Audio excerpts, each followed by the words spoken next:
This is Growthaholics.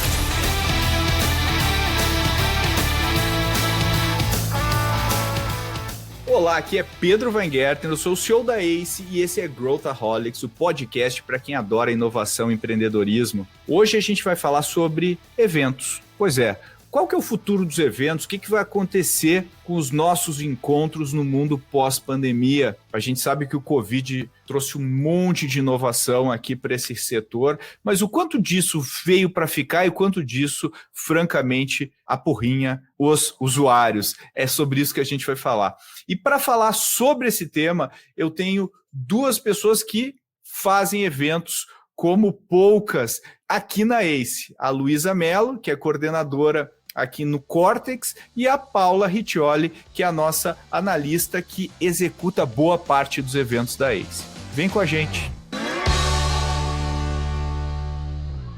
Bom, o assunto de hoje é eventos, e com esse twist aqui de inovação, e ninguém melhor do que duas pessoas que dominam o assunto, já fizeram e fazem eventos digitais e presenciais há bastante tempo. Muito bem-vinda, Paula Riccioli. Não é só a primeira participação aqui, né, Paula? Não, obrigada, Pedro. Já sou veterana quase. Mas obrigada pelo convite. Vamos falar sobre a coisa mais gostosa de se fazer no marketing, eventos. Olha aí, olha só, tem gente que adora fazer eventos, olha só, tu vê sempre, eu sofro muito, eu até gosto assim do resultado final, mas eu sofro muito. E eu tenho outra pessoa aqui que eu acho que essa sim está inaugurando aqui a sua participação no Growthaholics, que é a Luísa Mello, a nossa líder aqui na área do Cortex de marketing. Tudo bem, Lu? Oi, Pedro. Sim, hoje eu estou estreando aqui no podcast, mas é um prazer falar desse assunto que já faz uns 4 anos que eu trabalho e que eu sou super apaixonada, que é eventos e experiência também. Legal, vamos falar então com a pandemia, né? Sempre quando a gente nunca pode confiar em opiniões quando a gente está no pico das coisas, né? Sempre tá no pico do Covid, nunca mais teremos eventos, acabou essa era, o novo normal e tal. Acaba, dá uma melhorada, agora voltou tudo, é a renascença dos eventos, voltou tudo ao vivo. Em que momento que a gente está hoje? Assim, como é que estão os eventos? Eu já estou sendo convidado aí para participar de alguns eventos presenciais. Fico muito feliz, porque eu sinto muita saudade aí dos eventos presenciais. Já recebi, acho que uns 3 convites aí nesses próximos 3 meses eu vou falar. Também tenho sido chamado para palestrar em alguns eventos de empresa. Quer dizer, como é que está a temperatura aí dos eventos neste momento, Paulinha? Bom, eu acho que reflete, né? Depois de 2 anos em casa, todo mundo só no digital, da fadiga do Zoom, né? Depois da fadiga, né? Tá todo mundo com vontade de voltar para o presencial, assim, mas é aquela coisa. Tudo depende do seu público também, né? A sua intenção. Quando a gente lê sobre eventos, a gente vê muito que o evento digital é voltado para o conteúdo, o evento presencial é o certo se sua intenção for fazer networking, conectar pessoas, né? O digital ainda não consegue suprir isso. Vamos ver aí o metaverso, se ele vai trazer todo esse hype que é colocado nele, mas eu acredito assim que é só uma demonstração da vontade das pessoas de poderem sair de casa de novo, se conectar presencialmente, né? Afinal, todo mundo passa o dia inteiro trabalhando, os poucos também, né, que têm acesso ao trabalho remoto, mas está todo mundo com vontade, disposto a pagar o preço que for para poder ir num evento presencial, independente das condições. E você, Lu, você acha que os eventos presenciais devem retomar, assim, a sua normalidade aí nos próximos meses? O que você aposta em termos de tendência? Eu acredito que, como a Paulinha falou, a gente tem um hype agora do presencial, né? De voltar para o presencial, as pessoas um pouco com esse desejo, mas também tem aquela parcela da população que está ainda com medo de se expor. E aí é quando eu enxergo que as empresas estão começando a olhar para essa opção de um evento híbrido, né? De fazer um evento presencial com uma parcela de pessoas, então com um número mais reduzido de pessoas e com alguns ingressos mais exclusivos para você desfrutar daquela experiência no presencial, mas também fazendo, por exemplo, a transmissão desse mesmo evento com um preço mais acessível para quem quer assistir de casa. Porque é um pouco desse dilema que a gente vai começar a lidar agora, que eu experimentei o online, eu vi que dá certo para o meu objetivo, por exemplo, de aprendizado, ou enfim, seja qual for o objetivo que você tenha assistindo de entretenimento, de aprendizado, mas ao mesmo tempo eu também vi que é acessível, que eu não preciso ir para um outro estado para ir desfrutar desse evento, eu não preciso desembolsar uma grande quantia para desfrutar desse evento, então talvez, eu acho que pode ser que sim, a gente tenha um pouco de hype agora do evento presencial, mas eu enxergo que em termos de tendência, a tendência é a gente explorar vários formatos de conteúdo e vários formatos também voltados para a acessibilidade desse conteúdo. Então, tanto de fazer um evento presencial mais reduzido e com algumas coisas mais VIPs, digamos assim, né? Você poder estar lá, poder desfrutar dessa experiência presencial, mas também ter a opção de você pagar um pouco mais barato e assistir aquele conteúdo da sua casa, né? E você conseguir meio que atingir o seu objetivo de aprendizado dentro de casa. Então, eu acho que o futuro é esse, um pouco. Então, o que você está dizendo, o que vocês estão dizendo devemos retomar, mas formatos sendo criativos aí com os formatos. Eu recebi também alguns convites aí desse modelo que você falou, Lu, de fazer um evento presencial para um público menor e o transmitido online. E isso que tu falou, né, Paulinha? Eu, por exemplo, quando vou num evento, eu raramente assisto uma palestra. Eu raramente, assim, é muito difícil assistir uma palestra num evento. Eu geralmente fico no corredor, fico na rua, fico conhecendo pessoas, porque eu acho que essa é a força do evento, né? E se a gente for pensar, tem um efeito, assim, eu não diria assim, quando eu vou assistir uma celebridade num evento, é quase como assistir os Rolling Stones, sabe? Eu já conheço todas as músicas, eu já vi, né, já fiz várias, né, conheço tudo, mas eu quero ver o Mick Jagger cantar né?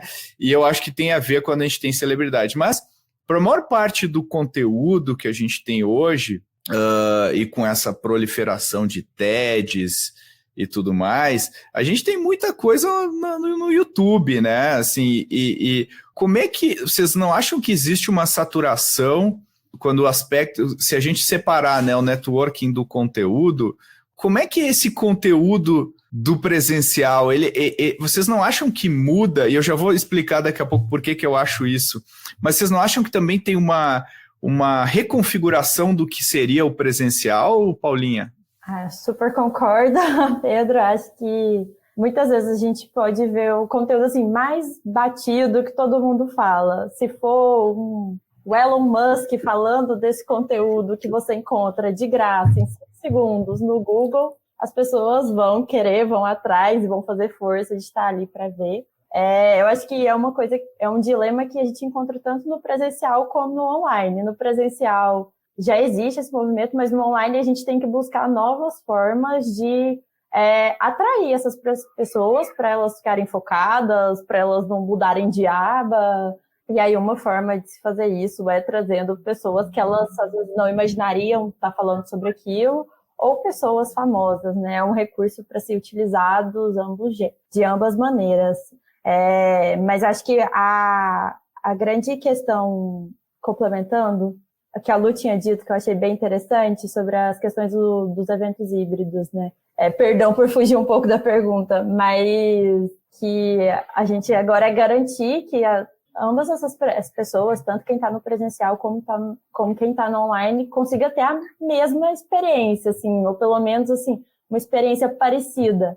Então, a gente vê aqueles recursos lá que o pessoal usou da NBA durante os jogos, que a plateia colocava no telão e eles conseguiam ver as outras pessoas da plateia e o jogo ao mesmo tempo. É uma coisa que tenta imitar o presencial e chega perto da experiência, mas ainda não há lá essas coisas. Eu acho que a gente entra na parte da experiência e modelos de evento, né?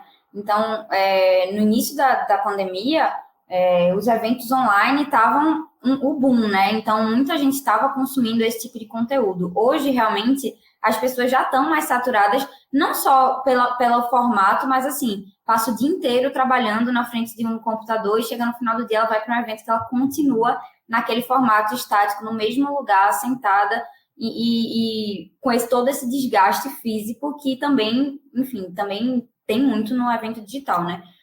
Eu acho que aí a gente entra nessa questão de formato, então como que a gente traz formatos mais atrativos, talvez pílulas de conteúdos menores do que o que a gente faria presencial. Então, presencial tinha muito isso, de a gente achar uma palestra de 1 hora e meia. Hoje em dia, no online, a gente tem que primeiro garantir nos primeiros 2 minutos a atenção da pessoa e o interesse naquela palestra, como talvez tentar trazer novos formatos. Tem até a questão dos eventos online em que são dentro de lobbies 3D, né? Então, você consegue navegar pelo evento como se você estivesse realmente dentro de uma feira. Então, acho que é um formato mais atrativo porque desperta a curiosidade da pessoa, desperta aquela vontade do novo, né, também. Então, eu acho que a gente começa nesse aspecto a brincar em como que a gente sai do comum do evento digital que a gente estava acostumado ali há 1 ano, há 2 anos atrás, para a gente entrar em uma nova alçada, que é como que a gente cria experiências diferenciadas no online para que aquela pessoa, aquele momento não seja um momento cansativo e um momento que não vai ter diferencial para ela de participar. Eu acho que a gente começa a pensar nisso agora. Acho que um ponto interessante do que a Lu falou, que é de complementar, né, pensar em novos formatos de experiência, mas também não só pensar em como essa experiência pode se tornar mais interativa no virtual, mas pensar em como essa experiência também pode passar para a realidade, né? Eu estou aqui num evento online, mas nada impede que a gente tenha uma experiência real de receber um presente, de receber algo para ser usado durante o evento, né? Então, são coisas que você podem ser mínimas, mas que vão garantir ali algo que o seu público não estava esperando. Acho que a grande virada de chave dos eventos é entregar mais do que o seu público espera. Pelo menos essa é sempre a intenção de quem está organizando. Eu ouvindo vocês aqui, né, eu tenho isso que a Luísa falou, de essa fadiga de tela que fica, assim, se tu me falar, porra, eu vou ficar o dia inteiro trabalhando e aí às 5 da tarde eu vou parar para ver um evento onde eu vou ter que ficar, né, estático assistindo alguém falar, seja numa aula, mesmo as aulas, né, a gente está falando de, né, MBAs e etc, também passam por esse mesmo problema. Eu fico deprimido, se me dá uma certa depressão, e eu sou o tipo de pessoa, eu sou aquela pessoa que ouve as coisas tudo na velocidade 1,5, né, às vezes até 2, 1,8, e eu fico sem paciência. Eu literalmente, assim, eu não sei se eu sou o caso de uso mais usual, mas eu não tenho paciência. Outro dia eu fui dar uma palestra numa empresa e eu tinha 1 hora. E normalmente eu falava, sei lá, 40 minutos, e daí a 45, e abria 15 para perguntas. E eu fiz exatamente o oposto nessa palestra. Eu falei 15 minutos e eu abri 45 para interação. Porque eu falei, se vocês quiserem ver a minha palestra, abre o YouTube, bota a velocidade 1,5 e vê a minha palestra. Mas quando a gente tem a oportunidade de interagir aqui, durante esses 45 minutos, então eu usei os 15 minutos iniciais para aquecer meio que os motores e depois eu interagi. Então, eu acho que no final do dia, né, existe um desejo de se conectar, né? Eu acho que o evento, ele tem essa coisa de se conectar e essa coisa de comunidade e tudo mais. Eu acho que o online pode trazer até certo ponto esse sentimento, embora eu ache que a minha sensação, e eu acho que para muitos, é que isso é o modo trabalho continua ligado, né? Tipo, eu ainda continuo trabalhando e não, quando a gente está no evento, parece que eu estou num outro, eu faço uma imersão em outro lugar. E aí o que eu queria perguntar para vocês com todo esse buzz aí de metaverso e tudo mais, vocês veem uma experiência imersiva com realidade virtual e etc., aproximando um pouco essa sensação da proximidade e tudo mais? O que você acha, Lu? Então, eu acho que sim, eu acho que nesse quesito de trazer um pouco mais de proximidade, trazer um pouco mais da realidade, trazer aquela questão visual, né? Tudo isso, eu acho que o metaverso tem a oportunidade de ajudar. De tentar deixar o ambiente menos estático, deixar o ambiente mais dinâmico, mais atrativo. A possibilidade de, por exemplo, você ter um avatarzinho que é exatamente como você e você conseguir interagir com outras pessoas durante esse evento, acho que sim, resolve um pouco essa questão da interação, mas claro que o presencial, o humano, o social que está envolvido no evento presencial é diferente, né? Acho que vai ser atrativo, porque é novo, mas eu não sei o quanto que esse modelo vai perdurar, se vai ser rapidamente ficar obsoleto, porque as pessoas não vão se adaptar a continuar no online 100% e sem aquele contato físico, ou se as pessoas vão achar que aquilo é muito legal, é muito maneiro e cumpriu com o meu objetivo de interação social, de networking, etc. Então, acho que de início, sim, acho que vai ter um buzz, vai dar certo. Já vem tendo, né, algumas experiências de festivais, principalmente muito nessa realidade aumentada, algumas experiências do 3D também, de feiras e de eventos, mas eu acho que ainda precisa de uma evolução, principalmente voltada para a interação mesmo, né, de você estar ali dentro e navegando nesse ambiente e não somente você estar enxergando aquele ambiente sem você poder ter essa dinâmica de navegar e etc. Acho que ainda tem algum tempo pela frente para a gente conseguir evoluir nesse aspecto. Eu acho que a tecnologia ainda não está lá. Não sei se vocês já usaram o Oculus Rift para fazer alguma coisa, mas depois de alguns minutos, tu começa a ficar enjoado, né? Começa a enjoar. Ele não é uma experiência imersiva completamente, seu cérebro não registra.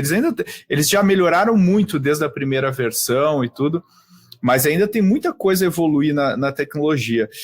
E aí, Paulinha, pensando aqui numa coisa, uma vez eu me lembro que quando a gente estava no início aí da internet, a gente estava pensando em anúncios e tudo mais, né? Existia muito essa coisa de transpor um modelo tradicional para o digital, né? Quer dizer, eu me lembro que uma vez a gente fez acho que foi um professor meu, não lembro, alguém pegou um anúncio, um cartaz, assim, e aí ele pegou o roteiro de um spot de rádio e copiou e colou no cartaz e falou que é a mesma coisa que a gente está fazendo na internet, né? A gente está pegando o formato do outdoor ou coisa assim e colocando, e hoje a gente já sabe que mudou completamente, são formatos completamente novos, né, com os stories e tudo mais, não tem uma similaridade com as outras mídias.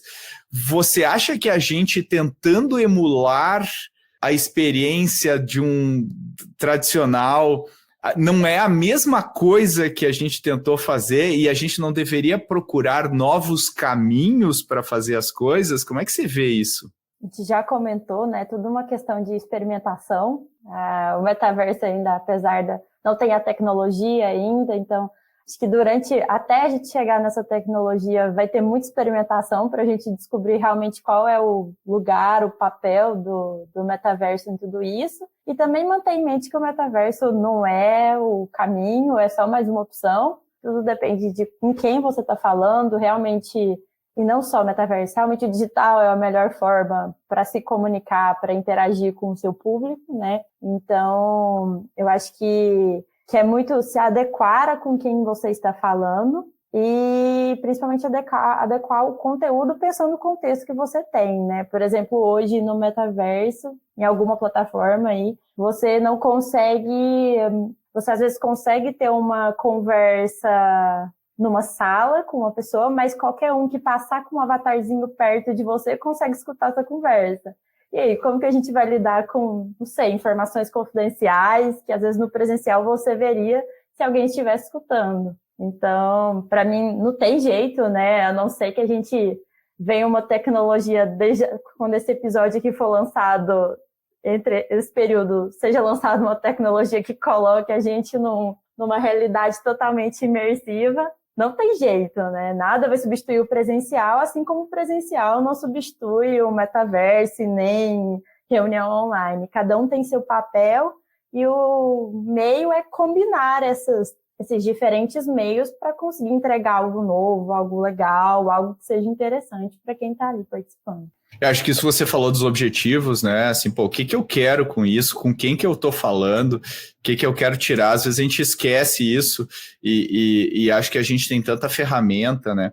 Mas falando de ferramenta, eu queria que a gente explorasse um pouco aí. Vocês estão participando de vários eventos, vendo muita coisa, e a gente fala bastante tal de metaverso. Tal. Quando eu entro em algumas ferramentas de evento virtual, assim, me dá um pouco de deprê, porque quando você vai no Fortnite e vê aquele show lá do Travis Scott que rolou, era um negócio super diferente. Travis Scott era um gigante de não sei qual, parecia um prédio e você ficava olhando. Era um negócio bizarro, assim, totalmente fora de proporção, né? Ele não tentava emular a realidade física, né? Ele usava o que tem de melhor no mundo digital, os movimentos eram legais. Então, quando a gente olha esses negócios, até esses negócios de escritório virtual, senta na salinha e tal, todos eles usam uma lógica de emular a experiência que eu tinha e trazer. E aí a minha pergunta para vocês duas, né? Começando aqui pela Lu, o que tem de tecnologia que você acha assim que, uau, isso aqui é muito legal, isso aqui ou ainda não está sendo utilizado com a intensidade que deveria, ou, sei lá, é promissor, ou o que você vê aí que você tem estudado, que você tem visto? Eu acho que, assim, as empresas ainda têm utilizado muito essas ferramentas de reunião para fazer evento, né? Então, o Zoom, muitas vezes, acho que, se eu não me engano, a que é mais utilizada para eventos é o YouTube ainda, projetar ali para o YouTube a live, e eu acho que é muito pouco ainda utilizado realmente essa estrutura do 3D, por exemplo. Então, eu já tive a experiência de trabalhar dessa forma, e aí eu acho que é legal falar sobre esse aspecto, porque as pessoas começaram a entender que com o digital é mais barato fazer evento. E aí, para quem está organizando o evento, nem sempre é mais barato você fazer uma experiência dessa digital do que uma experiência presencial. Então, acho que isso é um impacto grande para a gente conseguir inovar nesse aspecto mais visual, porque as pessoas começaram a enxergar evento digital como um evento que tem muitas opções para eu assistir. Então, muitas vezes, eu não quero pagar para participar de um evento digital. Então, tem esse apelo um pouco, né, das pessoas de ser um evento que eu vou pagar mais barato, e no contrário tem o apelo da empresa de tipo, eu preciso fazer um evento online, para eu fazer um evento online bacana não é barato. Então, muitas vezes, por exemplo, para você construir um lobby 3D todo personalizado, de acordo com a sua marca, com a experiência que você quer transmitir para o usuário, é um valor muito caro, porque você vai precisar criar aquela ferramenta do zero, não é uma ferramenta que tem pronta. Existem ferramentas prontas que você consegue moldar de acordo com a sua realidade, mas você não consegue personalizar da forma exata que você pensou a experiência. Então, eu já tive essa experiência de moldar do zero uma feira mesmo, virtual, em 3D, e é exorbitantemente caro esse investimento para a empresa fazer. Então, acho que existe essa possibilidade da gente tentar trazer esses eventos 3D, essas feiras virtuais que a gente consegue entrar, por exemplo, no stand da empresa e falar com a recepcionista virtual. Então, tem toda essa experiência que é muito legal, mas eu acho que entra muito nesse viés do custo também, né? Para a gente conseguir fornecer essa experiência diferenciada. Então, eu vejo isso como uma experiência bacana. Aos poucos, pode ser que comece a ficar mais barato, né? Então, lógico que com o início da pandemia era uma oportunidade para várias empresas se posicionar nesse mercado e fazer esse tipo de experiência, isso era novidade. Então, acho que com o tempo pode ficar um pouco mais em conta você fazer esse tipo de evento, mas eu acho que dá uma dinamicidade muito melhor do que você assistir uma live transmitida no YouTube, né? Que aí entra em todo aquele papo que a gente já teve de passei o dia inteiro, por exemplo, usando o Zoom, e à noite eu vou para o Zoom de novo para assistir uma palestra de 1 hora, parado no mesmo lugar que eu tô, sem ter nenhuma dinâmica, né? Então, eu vejo um pouco disso, assim. Então, você acha que aqueles cenários, né, a pessoa num banquinho falando com fundo, meio Jornal Nacional, assim, isso meio que quebra a lógica. Eu passei o dia inteiro no Zoom, mas agora eu tô entrando no outro ambiente, né? De certa forma, é uma maneira de mostrar que agora eu estou num evento e não é uma continuidade das minhas intermináveis reuniões que eu estou tendo, né? Ou da minha aula da faculdade, do MBA e tudo mais, que é tudo igual, né? E, Paula, o que você vê? O que você tem de...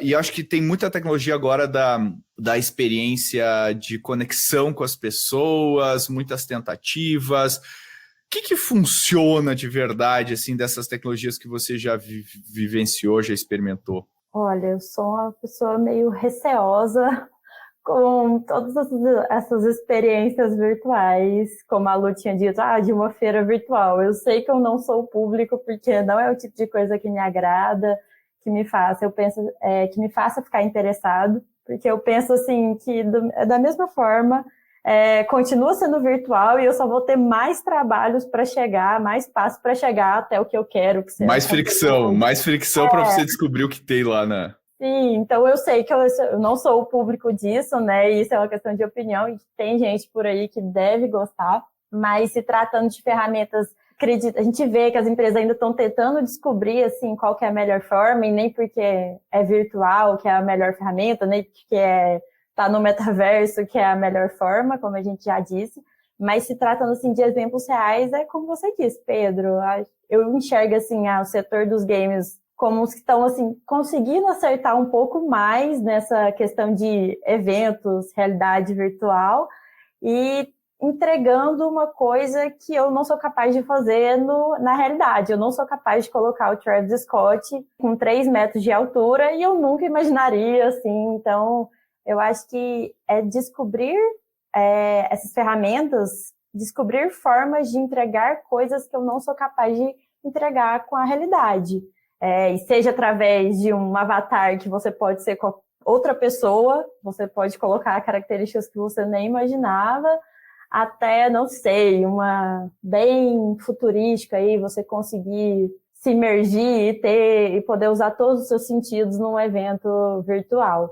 Mas, do contrário, para mim, assim, uma opinião muito pessoal é que quanto mais fricção para eu conseguir o que eu realmente quero, menos eu fico empolgada para participar de um evento online, por exemplo. Eu não vou ficar entrando em 3.000 salinhas virtuais para conseguir assistir uma palestra que em 5 segundos eu vou achar no Google. Então, para mim, é o dilema entre entregar algo a mais, mas também não entregar coisa demais, porque a gente está num mundo cheio de desvios, de coisas que desviam a sua atenção. Atenção, né? Acho que no final do dia, como que eu prendo a atenção? E tu falou bem, né? Os games hoje, que ambiente virtual imersivo segura as pessoas por mais tempo sem a pessoa ser obrigada, né? Por exemplo, a sala de aula, o cara é obrigado, porque senão ganha nota. Mas no jogo, ele não é obrigado, ele fica horas a fio jogando Fortnite, então provavelmente ali é onde tem alguma resposta para pensar na retenção e como trabalhar com essas pessoas. Agora, voltando aqui para o dia a dia, eu sei que tem muita gente que está nos ouvindo e mais uma live, mais um negócio, todo mundo está planejando esse tipo de coisa, como que eu faço evento virtual? Então, aproveitando que vocês duas estão bem envolvidas e fazem muitas vezes bem mais do que um por semana, o que vocês aprenderam falando exclusivamente em eventos virtuais, digitais, etc. O que vocês aprenderam que mais funciona? Que dicas que a gente pode dar para quem está nos ouvindo do que funciona? Como é que que não tem muito o que pensar? Isso aqui eu já sei que é assim, isso aqui normalmente funciona desse jeito. O que vocês podem falar? Eu traria alguns pontos, né? Que é a questão do formato. Então, por exemplo, hoje em dia, para a gente fazer um evento em que a gente coloque uma palestra de 1 hora seguida, sem interação, a gente não faz, porque isso não é algo que vai prender o público. Um outro ponto é que muitas vezes a pessoa está ali não necessariamente pelo conteúdo que aquela pessoa está apresentando, mas pela pessoa que está apresentando. Então, ela tem a oportunidade, que aí é uma coisa que o digital trouxe muito, de eu trazer qualquer pessoa do mundo para palestrar em um evento online, né? Então, ela tem a oportunidade ali de interagir com aquela pessoa, de fazer perguntas para aquela pessoa, de entender um pouco até do contexto de que outras pessoas estão vivenciando uma mesma situação que ela e como essas pessoas tomaram decisões e como que essas pessoas resolveram o problema que ela tinha. Então, eu acho que nesse contexto, o online tem favorecido muito. Então, fazer palestras mais curtas e momentos de debates mais longos, eu acho que é um ponto que a gente tem feito muito aqui na ACE. Um outro ponto também é como que a gente mexe com a experiência do conteúdo com uma experiência presencial. Então, como que, até a Paulinha comentou, como que a gente envia alguma coisa para casa daquela pessoa que está assistindo conteúdo que tem relação com o conteúdo que a gente vai passar para ela. Então, se a gente está falando, por exemplo, de liderança, de tomada de decisão, de algo nesse sentido, sei lá, vamos mandar um livro para ela que fale sobre esse tema que ela vai poder aprofundar depois do evento. Ou então vamos mandar para ela um kit de saúde mental para ela entender que liderança também tem que tirar um tempo para poder cuidar da sua própria saúde mental. Então, como que a gente consegue também fazer essas conexões, né, do conteúdo com uma experiência que é inesperada, que ela não imagina que vai acontecer. E eu acho que os principais feedbacks que a gente tem em relação a isso uma palestra mais curta, mais tempo de discussão, um formato em que as pessoas têm a oportunidade, por exemplo, de abrir a câmera e falar com aquele convidado, que muitos eventos hoje não tem, né? Tem um formato de webinar, um formato em que as pessoas só assistem e, no máximo, comentam no chat. Então, as pessoas gostam dessa questão de poder interagir, abrir câmera, conversar com o outro, né? Ter essa oportunidade de fala. Eu acho que são alguns aprendizados que a gente vem tendo aqui na execução de evento online, mas, com certeza, Paulinha tem também vários insights aí, que ela está sempre na execução com a gente. Concordo 100% com a Lô, com as dicas. Acrescentaria a parte de que o erro é algo esperado em eventos, então para quem organiza é algo que você já tem que se acostumar, mesmo nos eventos online, com você não tendo que lidar com 1000 fornecedores, com luz, microfone, o evento online vai ter algum erro, e aí é da sua capacidade de lidar com isso, né, de conseguir resolver isso ali, porque nada mais, nada menos que um evento virtual é um programa de TV, quase.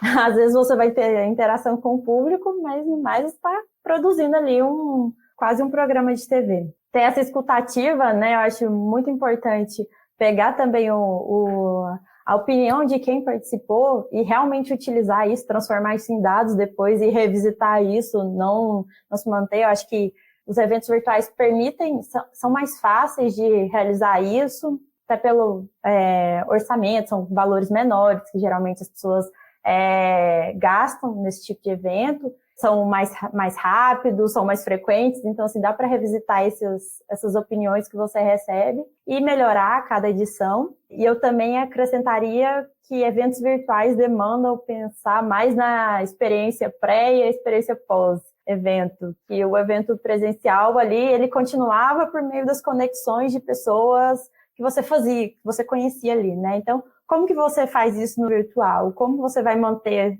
você vai continuar a conversa com essas pessoas que participaram?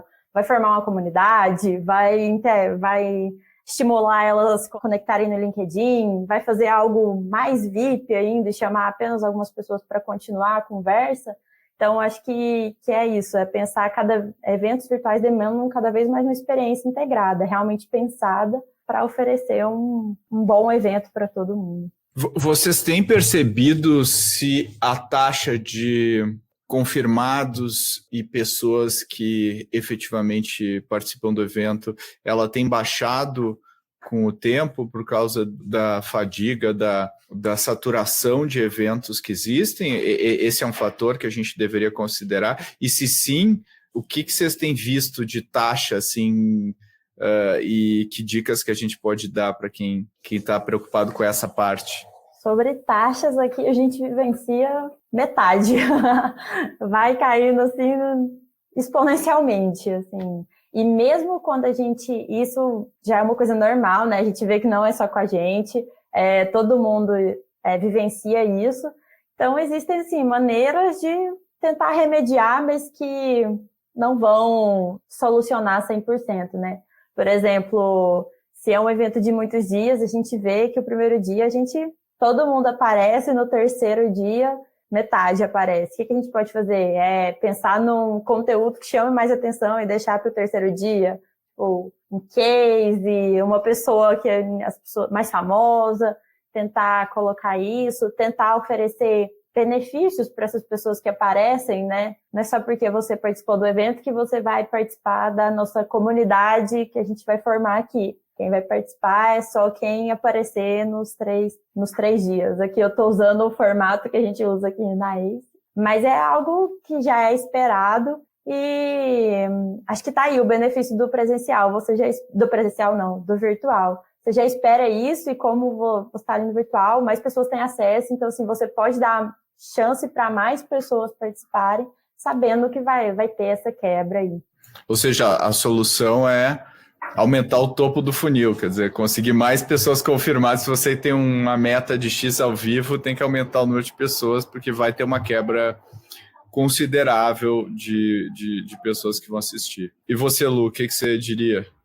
Eu acho que tem algumas variáveis, porque eu acho que também depende muito do objetivo do evento, né? Então, se a gente faz um evento, por exemplo, menor, em que a gente usa o nosso time, que já tem contato com aqueles convidados para convidar, uma coisa personalizada, uma coisa toda desenhada para ele, muitas vezes a gente pode ter uma taxa de conversão maior, né? Então, uma taxa ali entre 60% de confirmados para presencial, 70%. Quando a gente olha também para um evento pago, também acho que a taxa de confirmado e presente aumenta. Para uma realidade de evento virtual, por exemplo, vou dar um exemplo aqui, uma realidade de um evento virtual em que 500 pessoas se inscreveram, e esse evento é gratuito, e são 3 dias de evento, vamos dar esse exemplo. A taxa que a gente vê de conversão é uma taxa em torno de 25%, 25% a 30% de conversão. Então, a nossa meta de inscritos, ela já é moldada à nossa meta de pessoas que realmente vão estar presentes no evento. Então, se a gente precisa de 100 pessoas presentes no evento, eu tenho que ter consciência que eu preciso de 500 pessoas inscritas. Então, é essa taxa de 25% que é a taxa que vai garantir que eu consiga atingir o resultado esperado. Então, acho que é mais ou menos isso, assim, as taxas que a gente vem observando. Mas, claro que depende muito do público, do objetivo do evento, se o evento é online, gratuito, de menor porte, de médio porte, mas eu acho que gira em torno disso, assim. Legal. Para a gente encerrar aqui, fazer uma rodada futurista, vamos fazer uma rodada futurista. Quais são as apostas de vocês de caminhos prováveis que esse mundo dos eventos vai seguir? O que vai acontecer na visão de vocês? Assim, alguma aposta que vocês têm de tecnologia, de comportamento público, enfim, qualquer coisa? O que vocês diriam aí para quem está nos ouvindo? Vamos começar aí pela futurista Paulinha. Agora exercitar aqui todos os filmes de Matrix e similares.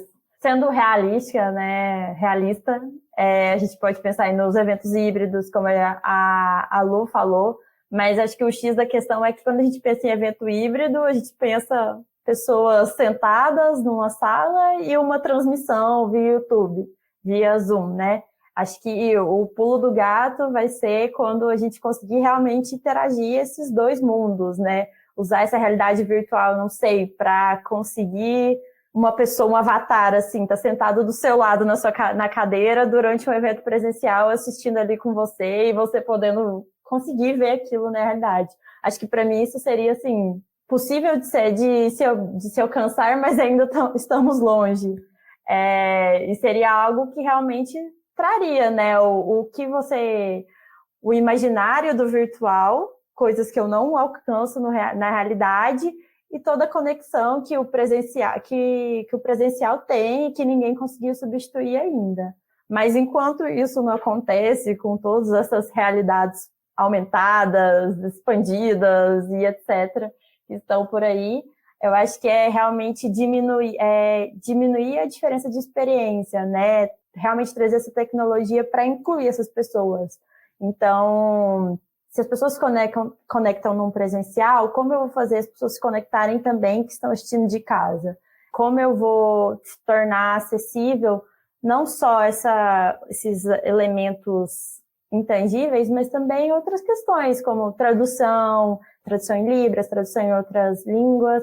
E para mim é isso, acho que o meio é utilizar a tecnologia para experimentar mais e cada vez mais combinar esses diferentes canais aí. A gente não ficar só no virtual, mas também só no presencial. A gente poder encontrar maneiras de combinar melhor os dois mundos. Olha, gostei, tá futurístico. E você, Lu, nos leva para o futuro agora. Não, eu acho que o sonho de princesa é isso que a Paulinha falou, né? Da gente conseguir pegar o que tem de melhor no presencial, que é toda aquela experiência de você... Toda experiência, porque você realmente consegue explorar, por exemplo, os 5 sentidos ali dentro de um evento presencial, a conexão com outras pessoas, com o que a gente tem de melhor no online, né? De trazer pessoas de qualquer lugar para participar do evento, tirar essa limitação financeira para muitos de não posso me deslocar para poder participar desse evento. Então, acho que quando a gente conseguir unir esses dois mundos, é onde a gente vai ter esse gol, né? E aí, esse gol, para mim, eu acredito no evento híbrido,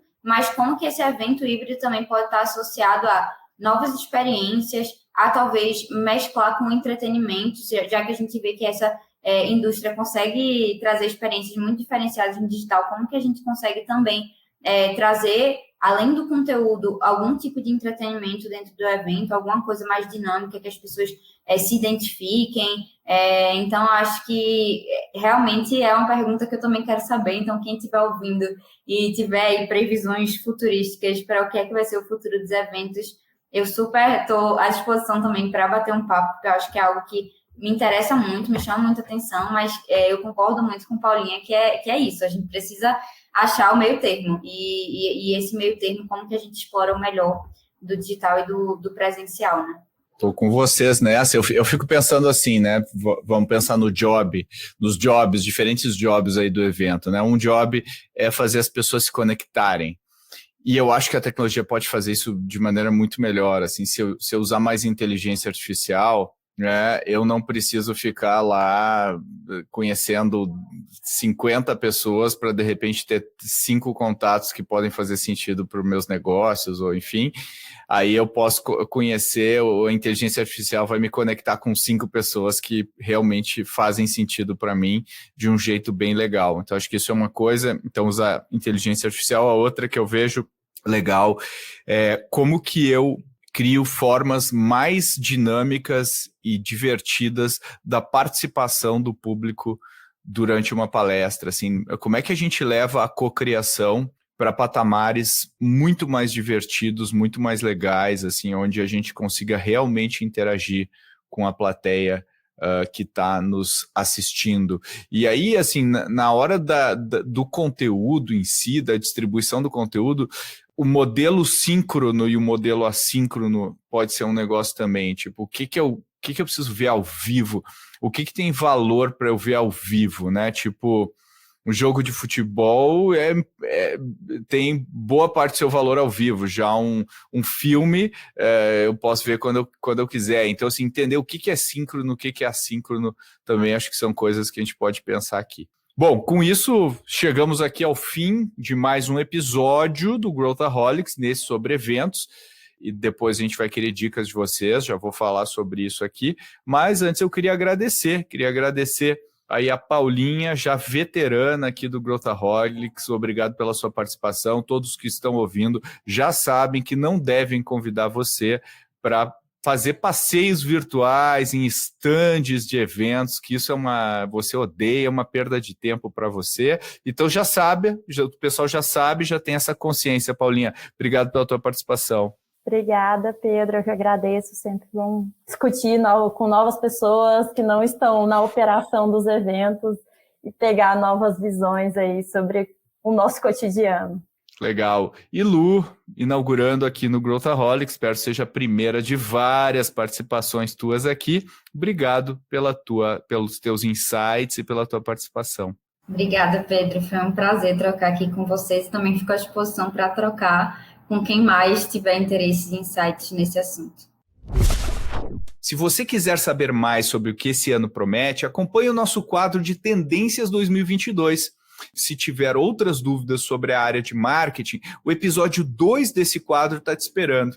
E se você tem interesse em empreender com a gente, manda um e-mail para podcast@goace.vc. A gente está procurando empreendedores, sim, para a gente criar negócios juntos. Manda e-mail que a gente quer conhecer você. E também, obviamente, se você acha que alguém pode se beneficiar com conteúdo sobre eventos, seu chefe, sua chefe, seus amigos, suas amigas, seus inimigos, manda este episódio para essas pessoas. A gente agradece muito. E, obviamente, literalmente, a Narra, aqui que cuida do nosso podcast junto com a Babi, cronometrou, leva 30 segundos para você avaliar com 5 estrelas no Spotify e no Apple Podcasts. Então vai lá, a Narra cronometrou. Até o próximo episódio.